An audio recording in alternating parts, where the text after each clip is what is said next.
Hey everyone, and welcome to Tactical Ink, your portal to the captivating realm of all things Lorcana. I'm Alex. And I'm Bradley.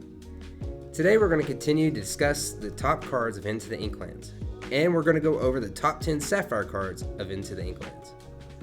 One thing to note, we're recording this pretty early after the release of Into the Inklands, so our minds could change as time goes on, but for now, this is our opinion on the top 10 Sapphire cards. Also, if you feel like there should have been another card on this list, let us know in the comments below. Let's get started. Coming in at number 10 is the item Heart of Tithe. Heart of Tithe is a Sapphire item card that costs 3 ink and is inkable. It has the effect Create Life, which says, exert this item and pay 2 ink, put the top card of your deck into your inkwell face down and exert it. So this is basically a alternate version of Fishbone Quill. It can't work as fast as Fishbone Quill can, because you're having to pay ink to use it, but the fact that it comes from the top of your deck instead of from your hand is really nice. And in a deck that uses a lot of control, such as a deck that's going around right now, the Ruby Popsicle, this can come in handy. And of course, in decks like that, you want to prioritize items, and this fits right into that category. Just like Alex said, if you're deciding whether to run this card or Fishbone Quill, the question really just comes down to, is your deck built to be slower tempo, or is your deck built to keep cards in your hand? Heart of Tithe definitely slows down the tempo, and if you can sacrifice that tempo to play this card, then go for this one. And Fishbone Quill sacrifices your hand. So if you have the card advantage from Amethyst cards like Friends on the Other Side, or Steel cards like A Whole New World, run Fishbone Quill. But it's just another ramp card for a different style of deck, which I think is great. Coming in at number 9 is Montenui, Island Paradise. Montenui is a location card that costs 2 ink and is inkable. It has a move cost of 2 and a willpower of 5. Its effect is called Reincarnation. It says, whenever a character is banished while here, you may put that card into your inkwell face down and exert it. So this is one of those cards that can be a little tricky. You can really benefit from having your characters banished while at this location, ramping you up. However, if you play this card and cannot get your characters banished, it's just slowing your tempo down. That being said, if played right, it really can get so much extra ink getting to your higher cost cards a lot quicker. I've actually played a Ruby Sapphire deck that had Hades, Infernal Schemer, and I believe 3 other characters on the field. I had Jafar Striking Illusionist exerted after using A Whole New World, so I believe I was up to 17 or 18 lore, and like the next turn I was going to win. So my opponent goes, and he plays Montenui, moves all 4 of his characters to his location, then with Hades he sings Be Prepared. My board was wiped and they ramped up 4 ink. That just shows you that this card can be very powerful if played the right way, but it's not higher on our list because as for now, there seems to be better ways to ramp up than this location. Coming in at number 8 is Friend Like Me. Friend Like Me is a Sapphire action and song that costs 5 and is inkable. Since it's a song, you can exert a character with a cost of 5 or more to play this card for free. It says, each player puts the top 3 cards of their deck into their inkwell face down and exert it.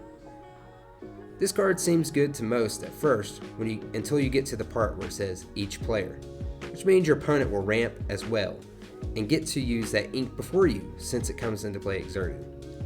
Most people will begin writing off this card right there. But don't be so fast to judge this card. It can work well with several cards. If you are running Belle, Strange but Special, she will get her effect going quicker to really build your lore fast. If you're running Mama Odie, Mystical Maven, she will add an additional ink with her effect. And if you're running Grandma Tala, Spirit of the Ocean, she will gain you tons of lore while you gain this ink. It's definitely a tricky card to play. You've got to know how to do it right, or you could end up costing yourself the game by playing it. But there's a lot of things to consider here. Sapphire definitely is the color that's the most about ink ramp, and it gives you the most rewards with cards like Bradley's already mentioned. You could also use this to ramp into a card like Be Prepared on the next turn, so your opponent plays their strong characters with all this new ink that they have, and then you go ahead and banish them and take control of the field. Coming in at number 7 is Audrey Ramirez, the Engineer. Audrey is a Sapphire character that costs 5 ink and is inkable. She has 2 strength and 5 willpower, with 2 lore. She is a Storyborn and ally with Ward. Her effect is called Spare Parts. It says, When this character quests, ready one of your items. This is an effect that can make item cards like Fishbone Quill get out of hand. The ability to ready your items and activate them, again, can be very powerful. You can add this effect to the item card Lucky Dime, and it really can end the game. And her willpower at 5 helps her keep alive from a lot of opponents' removal options, so you can activate her again and again. She is a little on the slower side of tempo, but as more items with activated abilities come out, she'll just get better and better. Yeah, Bradley pretty much covered the most notable items that could be readied by Audrey, being the Fishbone Quill and Lucky Dime. She could be pretty strong with Lucky Dime. I think she's just a little too slow to use at the moment. However, there are some others to mention. There's the Map of Treasure Planet that could help you play locations even cheaper, or something like Maui's Fishhook that we see all the time that could end up giving one of your characters +6 strength instead of +3 to really get rid of something that you're having a hard time getting rid of. Overall, she has a lot of potential, and when we get new items, she may end up seeing much more play. So number 6 on our list is the action How Far I'll Go. How Far I'll Go is a Sapphire action and song that costs 4 ink and is uninkable. Being a song, a character with cost 4 or more can exert to sing this for free. And it says, look at the top 2 cards of your deck, put one into your hand and the other into your inkwell face down and exerted. This is pretty strong, being able to automatically draw you a card and ramp up your ink. And with this new set Into the Inklands, we're seeing that characters of cost 4 ink or more are becoming more important with songs, with this being a good example, as well as the song And Then Along Came Zeus. So people are looking for characters of this cost to be able to play something like this, and I think you'll see a lot of 4 ink characters being able to sing it in the future. This is a card that can be pretty pricey if you don't have that singer 4. Maybe we'll finally actually get use for some of these cards like Miss Bianca, Rescue Aid Society Agent, and Sebastian, Court Composure, that are singer 4. I just don't think this is the card for that yet, but perhaps it will see more play, just get better and better. Yeah, not to mention that Amber Sapphire is just a terrible combination most of the time right now. I don't know when we're going to see that one getting better. Hopefully eventually.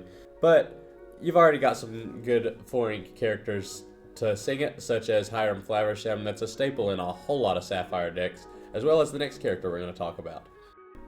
And that's number 5 on our list, which is Grandma Tala, Keeper of Ancient Stories.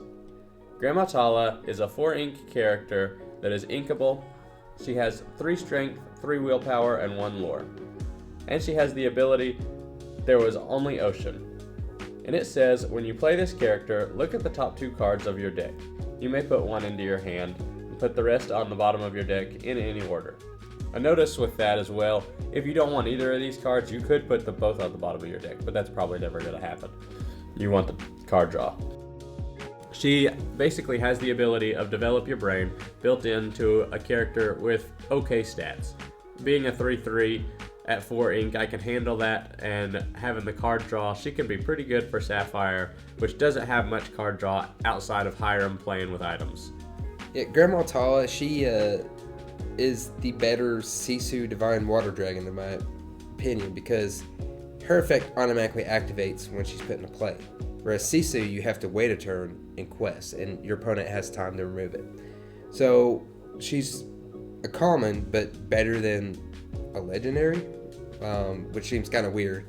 But also she is a great shift target for Floodborn Grandma Tala, which I like. Which, speaking of that, let's go to number 4, Grandma Tala, Spirit of the Ocean. So Grandma Tala is a Sapphire character that costs 7 ink and is inkable. She has 4 strength and 8 willpower with 2 lore. She is a Floodborn and Mentor with shift 5. She has the effect called Do You Know Who You Are? It says, whenever a card is put into your inkwell, gain 1 lore. So this is the card that Ramp has really been wanting. A way not just to get ink advantage, but also get lore advantage as you're doing it. Her stats are great as well. It's hard to remove unless you have hard removals like Let It Go, Hades Infernal Schemer, Dragonfire, Maleficent Monstrous Dragon. 7 ink is kind of costly, but due to the ramping and shift, she's able to get out a lot quicker, and you can start gaining lore with your ramp cards like One Jump Ahead, Mickey Mouse Detective, and more. Yeah, I think this character may be one that is being underplayed at the moment because her stats are really solid. We're starting to see that higher strength is extremely important as the game of Lorcana evolves, and having 4 strength can be a big deal. She can take out locations and characters easier than many others. For example, if you're playing her with Ruby and Mally's Fishhook, she'll automatically take out the Queen's Castle in one hit. On the other hand, someone can't use their Madame Medusa against Grandma Tala because of her 4 strength. And then you get into her ability to gain you 1 lore for every time you put something in your inkwell, meaning at least every turn you're going to get 1 extra ink, but you could be getting a lot more than that. She's a really solid card that I think needs to be explored more than she has so far. And she also works really well with Mama Odie, Mystical Maven, which she's something that we're going to be talking about right here because it's number 3 on our list. Mama Odie, Mystical Maven. She is a Sapphire character that costs 3 and is uninkable. She has 1 strength, 3 willpower, and 1 lore. She is a Storyborn and Mentor, and her effect is called This Going to Be Good.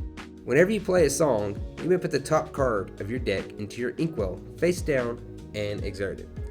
So like I just said, it works very well with Grandma Tala because when you sing a song, it doesn't even have to be with her. You start putting cards into your inkwell face down, which adds lore with Grandma Tala. But Mama Odie, or by herself, can be very powerful with songs. Like, for example, using One Jump Ahead. It will throw out 2 ink instead of 1. Even using cards like Friends on the Other Side, you draw 2 cards and put 1 card into your ink. Or even Mother Knows Best. Return an opponent's card to their hand and gain 1 ink. There's just a lot of different options with songs with her, and it's going to be interesting to see what people can come up with. Yeah, she's not too slow either because you can put her into play and then go ahead and sing a song with another character and get her ability activated. You don't have to wait until your next turn for her ability. You don't have to exert her or anything like that for this to pop off. I'd really like to see some way that Sapphire can run with Emerald because Mama Odie and Ursula Deceiver of All can work amazingly together. Everything that Bradley was just saying, let's double it. One Jump Ahead using Ursula Deceiver of All with Mama Odie, all of a sudden you can get 4 ink in your inkwell from 1 card. It can be pretty amazing. Or anything else that you'd be using, such as Mother Knows Best, you'd be getting 2 ink in your inkwell as well as returning 2 characters to the other person's hand. Just overall, she's got a lot of potential in that scenario, but just in ramping altogether, she's a really great ramp option, one of the best that Sapphire has. So we're down to the final 2 cards on our top 10 for Sapphire, and coming in at number 2 is the location McDuck Manor. This is a Sapphire location that costs 4 ink and is inkable. It has 9 willpower, 2 lore, and a move cost of 1 for characters.